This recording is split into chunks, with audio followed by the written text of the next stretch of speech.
Hello friends. आज राखी का त्यौहार है। आप सबको राखी की रक्षाबंधन की ढेर सारी शुभकामनाएं। इससे पहले हम लोगों ने डीएनए पर अलग से वीडियो बनाया था और आरएनए पे अलग से वीडियो बनाया था और खुलकर उस पर चर्चा हुई थी। आज हम दोनों को समराइज करते हैं, दोनों वीडियोस को, और देखते हैं डीएनए वर्सेस आरएनए, डीएनए और आरएनए के बीच क्या फ़र्क है, इसको समझें, ताकि आप एक बार फिर से इसको कॉन्सेप्चुअलाइज कर लें और इससे आने वाले किसी भी प्रश्न को बड़े आराम से कंफर्टेबली उसका उत्तर दे पाएँ। चलिए देखते हैं सबसे पहले क्या है दोनों में डिफरेंस। लोकेशन अर्थात कहाँ पाया जाता है ये डीएनए और आरएनए। जब डीएनए की बात करेंगे तो हम देखेंगे कि डीएनए कहाँ पाया जाता है, केंद्रक, न्यूक्लियस, और दूसरा माइटोकॉन्ड्रिया, राइट। अब जैसा मैंने आपको बताया, सेल वाले चैप्टर में मैंने बताया था, सपोज ये एक सेल है, कोशिका है, इसके बीचों बीच केंद्रक की केंद्रक झिल्ली होती है, तो ये झिल्ली है, इसमें केंद्रक के बीच पदार्थ है। क्या है डीएनए? जेनेटिक मटेरियल है, आनुवांशिक पदार्थ है, और सारे जेनेटिक मटेरियल्स कहाँ पाए जाते हैं? केंद्रक में पाए जाते हैं। तो केंद्रक में डीएनए पाया जाता है। अब दूसरा क्या है? कोशिका झिल्ली और केंद्रक झिल्ली के बीच ये जो स्पेस हुआ, यहाँ ढेर सारे ऑर्गेनेल्स, कोशिकांग पाए जाते हैं, जिसकी मैंने चर्चा की थी सेल स्ट्रक्चर में। गोल्जी काय हो, एंडोप्लाज्मिक रेटिकुलम हो, माइटोकॉन्ड्रिया हो, लाइक दैट, लाइसोसोम्स वगैरह। तो ये जो डीएनए है माइटोकॉन्ड्रिया में भी पाए जाते हैं थोड़ी मात्रा में। क्लियर? ये इस तरह से हुआ आपका लोकेशन डीएनए का। अब देखिए, हम बात करें किसके लोकेशन की? आरएनए के लोकेशन की बात करें। आरएनए कहाँ पाया जाता है? एक तो पहला तो ये कि आरएनए पाया जाता है, आरएनए भी केंद्रक में पाया जाता है, केंद्रक में। दूसरा इसका लोकेशन कहाँ है? तो वो मैंने क्या बताया, इस जगह को केंद्रक झिल्ली से घिरा हुआ यह क्षेत्र, और यह कोशिका झिल्ली से, इन दोनों के बीच का जो स्पेस है, ये यहाँ पे साइटोप्लाज्म, कोशिका द्रव होता है। तो आपका आरएनए एक तो केंद्रक में और दूसरा साइटोप्लाज्म में, कंफ्यूज नहीं होना है। और इसी साइटोप्लाज्म में माइटोकॉन्ड्रिया भी एक कोशिकांग है जिसमें डीएनए पाया जाता है। क्लियर? तो डीएनए केंद्रक में और माइटोकॉन्ड्रिया में, और आरएनए केंद्रक में और कोशिका द्रव में, साइटोप्लाज्म में। क्लियर? अब आइए देखते हैं दूसरा डिफरेंस, इसको हटाते हैं और देखते हैं दूसरा क्या है। फ्रेंड्स, मैंने आपको बताया था शुगर, दोनों में मैंने बताया था न्यूक्लियोटाइड्स के बने होते हैं ये दोनों। न्यूक्लियोटाइड्स में क्या होता है? शुगर होता है, फॉस्फोरिक एसिड होता है और नाइट्रोजनी क्षार होते हैं। तो ये जो शुगर है, ये डीएनए में क्या होता है, उसको क्या बोलते हैं? Deoxy ribo, right. और ये आरएनए में क्या होता है? राइबोस। तो दोनों में जो शुगर पाए जाते हैं उसमें भी फर्क है, डीऑक्सीराइबोज और ये आरएनए में राइबोज। Very simple. अब देखिए तीसरा डिफरेंस हम जरा देख लें क्या है। यह भी आप अच्छी तरह पढ़ चुके हैं हमारे वीडियो के माध्यम से। स्ट्रक्चर, एक टर्म आता है, मैंने हमेशा कहा था डबल स्ट्रैंडेड, एक टर्म मैंने यूज किया था डीएनए के लिए, डबल स्ट्रैंडेड या डबल हेलिक्स, और हिंदी में क्या था? द्विकुंडलित, राइट। उसका क्या मतलब था?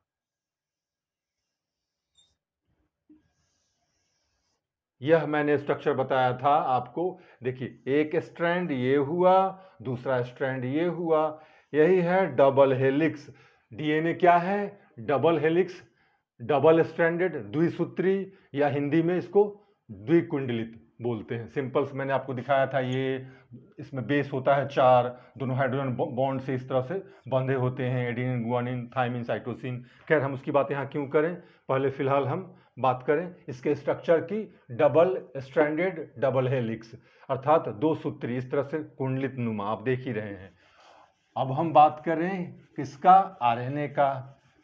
आरएनए का स्ट्रक्चर कैसा है? इट्स वेरी सिंपल, मैंने आपको इस तरह से बनाकर बताया था। देखिए, सिंगल स्ट्रैंडेड, याद कीजिए, इसमें भी नाइट्रोजनस बेस होता है, नाइट्रोजन क्षार होते हैं जो हाइड्रोजन बॉन्ड से जुड़े होते हैं, लेकिन ये क्या है, सिंगल स्ट्रैंडेड, एक सूत्री। देखिए देखिए इस तरह से बड़ा स्पष्ट है स्ट्रक्चर में फर्क। DNA double stranded, double helix, रस्सी की तरह कुंडलित, दो सूत्री, और आरएनए एक सूत्री, सिंगल स्ट्रैंडेड। क्लियर। अब देखिए अगला डिफरेंस क्या है इनके बीच, स्टेबिलिटी। तो आपको मैं बता दूं, DNA is more stable then RNA, DNA is more stable then RNA. DNA ढेर सारे जेनेटिक इंफॉर्मेशन स्टोर करके रखा हुआ होता है। डीएनए में आनुवंशिक सूचनाएं होती हैं जो अनंत काल तक रहती हैं। ओबियसली इसको ज़्यादा स्टेबल होना ही है। आरएनए क्या है फंक्शन इसका, प्रोटीन निर्माण करता है, फंक्शंस इसके भी हैं, लेकिन अपेक्षाकृत यह क्या है, कम स्टेबल होता है। आपको याद रखना, DNA is more stable then RNA. Clear. Function, तो फंक्शन मैंने अभी बताया, एक बार फिर से रिपीट कर दूं। डीएनए का क्या है, जेनेटिक मटेरियल है जो एक पीढ़ी से दूसरे पीढ़ी आनुवंशिक गुणों का के स्थानांतरण में इसकी भूमिका होती है। स्पष्ट बात है, यह जेनेटिक मटेरियल आनुवंशिक पदार्थ है और इसके माध्यम से माता पिता के गुण कहाँ, पुत्र में संतति पुत्र में जाते हैं, संतान में जाते हैं। आरएनए का क्या फंक्शन है, प्रोटीन सिंथेसिस। मैंने एक टर्म बताया था आपको, डीएनए क्या करता है, डीएनए टू आरएनए, है ना, ट्रांसक्रिप्शन, याद कीजिए। और फिर आरएनए क्या करता है, आरएनए प्रोटीन का निर्माण करता है, राइट। ट्रांसलेशन, इसके लिए वर्ड आया था। फंक्शन याद रखना हो तो बहुत आसान है, डीएनए से आरएनए बनता है और आरएनए क्या करता है, आरएनए से प्रोटीन, तो प्रोटीन बनाने में इसकी भूमिका होती है। इसको क्या वर्ड मैंने दिया था अपने वीडियो में, ट्रांसलेशन। ऐसे भी आप याद रख सकते हैं, DNA to RNA transcription, RNA to protein, RNA से प्रोटीन का निर्माण, ट्रांसलेशन। तो ऐसे भी आप इसके फंक्शन को समझ सकते हैं। It's very simple. क्लियर। अब देखिए आगे क्या बचता है दोनों के बीच फर्क में, न्यूक्लियोटाइड। मैंने बताया था न्यूक्लिक अम्ल है ये। न्यूक्लिक अम्ल किससे बना है, ढेर सारे न्यूक्लियोटाइड से बना है। तो दोनों के बीच न्यूक्लियोटाइड के लेवल पे क्या फर्क है, डीएनए में लाखों संख्या में न्यूक्लियोटाइड्स होते हैं। न्यूक्लियोटाइड्स आपको याद है ना, जटिल कार्बनिक यौगिक जिसमें फास्फोरिक अम्ल, नाइट्रोजनी पदार्थ होते हैं और शुगर होते हैं, राइबोज और डीऑक्सीराइबोज।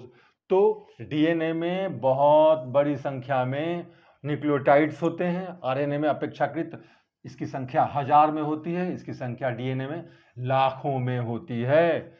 ऐसे भी मैंने बताया था डीएनए क्या है, पॉलीन्यूक्लियोटाइड। हालांकि ये भी पॉलीन्यूक्लियोटाइड ही कहलाएगा, लेकिन इसमें संख्या ज़्यादा होती है न्यूक्लियोटाइड की, इसमें अपेक्षाकृत कम। तो इस स्तर पर भी आप फर्क देख रहे हैं। और एक मोस्ट इंपॉर्टेंट डिफरेंस क्या है, आपको याद होगा, एक बार फिर मैं जरा चित्र बना लूं, ऐसे और ऐसे, और आपको मैंने बताया था, देखिए ये बॉन्ड है, हाइड्रोजन बॉन्ड है, इसको मैं ऐसे करूं, एडेनिन थायमिन, गुआनिन साइटोसिन। याद कीजिए, जस्ट ट्राई टू रिकॉल। अर्थात ये जो 4 बेस इसमें भी होते हैं, 4 क्षार। और अगर हम आरएनए की बात करें तो इसमें भी 4 बेसेस होते हैं, नाइट्रोजनस बेसेस, नाइट्रोजनी क्षार। तो एडेनिन के साथ इसमें क्या है, पेयरिंग, हाइड्रोजन बॉन्ड है, ये मैंने बताया था।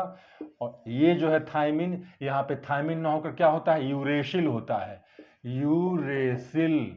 यही बेसिक फर्क है। यहाँ गुआनिन है और गुआनिन के साथ किसकी जोड़ी है, साइटोसिन की, हाइड्रोजन बॉन्ड बीच में है। यहाँ पे क्या है, एडेनिन, एडेनिन के साथ थायमिन था, यहाँ एडेनिन के साथ यहाँ यूरेसिल है, और यहाँ पे गुआनिन के साथ साइटोसिन। तो कहने का मतलब यहाँ आरएनए में थायमिन की जगह क्या, यूरेसिल पाया जाता है। इन दोनों के बीच 2 बॉन्ड होते हैं हाइड्रोजन के, इन दोनों के बीच आरएनए में 3 बॉन्ड होते हैं। तो यही फर्क है, बिल्कुल क्लियर, कहीं कोई परेशानी नहीं। तो इस तरह से आप देखते हैं डीएनए और आरएनए के बीच का फर्क। ये कुछ और नहीं, पिछले चैप्टर्स को मैंने समराइज किया। अगर कहीं आपने उस वीडियोस को मिस किया तो भी अगर आप इसको आप ईमानदारी से ले लेंगे, देख लेंगे, तो आपको याद आ जाएगा। आपको पता है आरएनए हमारा जेनेटिक, डीएनए हमारा जेनेटिक मटेरियल है, वैसे ही आजकल बहुचर्चित जो कोरोना वायरस है वो क्या है, उसका जेनेटिक मटेरियल आरएनए उसका जेनेटिक मटेरियल है। और वो आरएनए इतना खतरनाक है जो पूरे विश्व को परेशान कर रखा है। तो जाहिर सी बात है कोरोना के उस आरएनए और हमारे इस डीएनए के बीच क्या फ़र्क है, यह जानना तो हमारे लिए आज के संदर्भ में और ज़्यादा ज़रूरी है। तो हम इसको क्यों ना समझें, इसलिए मैंने इसको इस तरह से फिर से एक बार डिस्कस किया। अच्छा, एक और बात, अगर आपको मेरे वीडियोज़ अच्छे लगते हैं तो आप इसको लाइक करें, सब्सक्राइब करें। अगर अच्छे नहीं लगते, अगर आपको लगता है कि इसमें इम्प्रूवमेंट की ज़रूरत है, तो आप काइंडली मुझे एडवाइस कीजिए, कमेंट कीजिए। Your comments are most welcome. Thank you.